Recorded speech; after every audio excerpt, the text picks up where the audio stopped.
उनको महाराष्ट्र में प्रवेश नहीं मिला, वृंदावन तक में प्रवेश नहीं मिला। आज भी महालक्ष्मी जी का मंदिर वृंदावन के बाहर बेलवन में बना हुआ है। वृंदावन तक में प्रवेश नहीं मिला, महाराष्ट्र में क्या प्रवेश मिलता।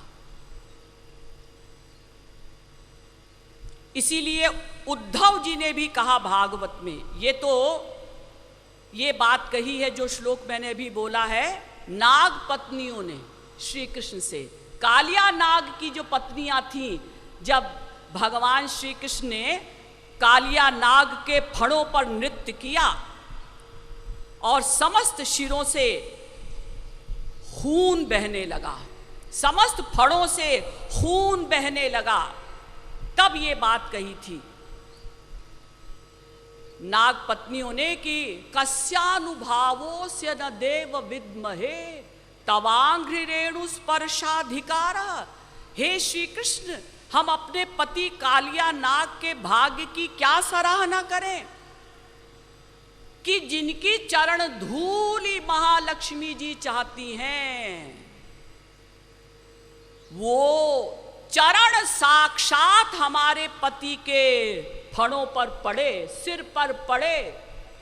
जिन चरणों का ध्यान बड़े बड़े योगींद्र मुनींद्र करते हैं कि तपस्या में ही श्री कृष्ण, ध्यान में ही श्री कृष्ण के चरण आ जाएं, ध्यान में भी नहीं आते श्री कृष्ण के चरण। प्रत्यक्ष दर्शन तो बहुत दूर की बात है, स्पर्श तो बहुत दूर की बात है।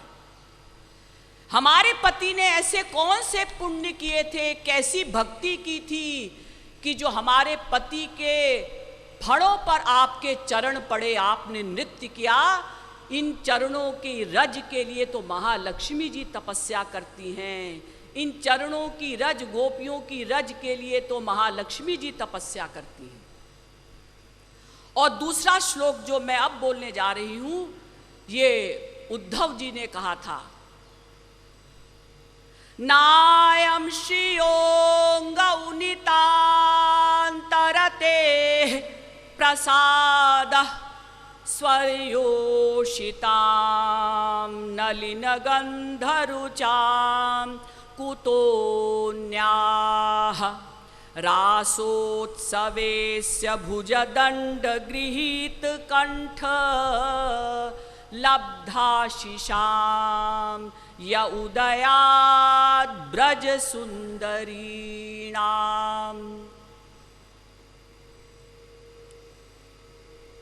भागवत के 10वें स्कंध के 47वें अध्याय का 60वां श्लोक। उद्धव कहते हैं कि इन गोपियों के भाग्य की सराहना कौन कर सकता है कि जिस महारास रस के लिए महालक्ष्मी जी तरसती ही रह गईं, आज तक भी उन्हें महारास का रस नहीं मिला। और हे श्री कृष्ण, इन गोपियों के कंधों पर हाथ डाल डाल कर और आपने इनको महारास रस प्रदान किया, इनके भाग्य की सराहना कौन करेगा। अब सबसे ऊंचा है समर्थारति वालों का लक्ष्य।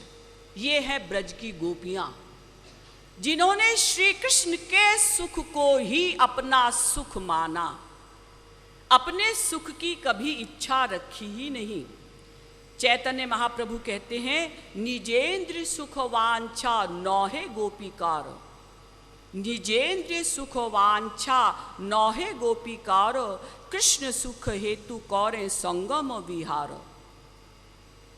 ये गोपियां अगर श्री कृष्ण के साथ विहार भी करती हैं, अपने अंगों का श्रृंगार भी करती हैं, तो क्यों करती हैं? ताकि श्री कृष्ण को सुख मिले, अपने सुख के लिए नहीं। आदि पुराण में भगवान श्री कृष्ण ने भी एडमिट की ये बात उद्धव से, निजांगमपि या गोप्यो ममेति समुपासते ताभ्यः परम न मे पार्थ निगूढ़ प्रेम भाजनम। हे पार्थ, हे अर्जुन, ये गोपियां अपने शरीर को अपना शरीर नहीं मानती थी। फिर ये अपने शरीर को ऐसा सोचकर चलाती थी, संभालती थी, खाती पीती थी कि ये श्री कृष्ण की धरोहर है। ये मेरी धरोहर नहीं है मेरा शरीर, ये श्री कृष्ण की धरोहर है, ये उनकी चीज है, मेरा शरीर उनकी सेवा के लिए है। न जाने कब श्री कृष्ण लौट आए। अरे वो चले गए हैं मथुरा, उसके बाद चले गए हैं द्वारिका, न जाने लौट के आ जाएं। अगर हमने ये शरीर छोड़ दिया, गोपियां चाहती तो शरीर छोड़ सकती थी, क्योंकि जो 3rd क्लास की गोपियां थी उन्होंने शरीर छोड़ दिया था भगवान के विरह में, और ये 1st क्लास की गोपियों ने शरीर नहीं छोड़ा, विरह में जलती रही, तड़पती रही।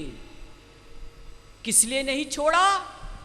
कि अगर श्याम सुंदर आ गए लौट के और उन्होंने पूछा ललिता कहाँ है, विशाखा कहाँ है, तुंग विद्या कहाँ है, चंपक लता कहाँ है, चित्रा कहाँ है, रंग देवी कहाँ है, सुदेवी कहाँ है, अगर पूछ लिया और बता दिया कि वो तो मर गई, उसने तो शरीर छोड़ दिया, उनको कितना दुख होगा। तो ये शरीर हमारा शरीर नहीं है, ये उनका है, हमारा सब कुछ उनका है। इसलिए हम सब दुख सह लेंगी, सब सुख छोड़ देंगी, लेकिन श्री कृष्ण का सुख यानी उन्हें सुख मिले ये भावना हम कभी नहीं छोड़ेंगी। इसीलिए गोपियां कहती हैं कि घर तजो बन तजो नागर नगर तजो, घर तजो बन तजो नागर नगर तजो, वंशीवट तट तजो काहू पे न लजी हो, देह तजो गेह तजो नेह कहो कैसे तजो, आज राज काज सब साज ऐसे सजी हो, और बावरो भयो है लोक बावरी कहत मोको, और बावरी कहे पे मैं काहू ना बरजी हूँ, और कहिया और सुनैया तजो बाप और मैया तजो, भैया तजो दैया पे कन्हैया नाही तजी हो।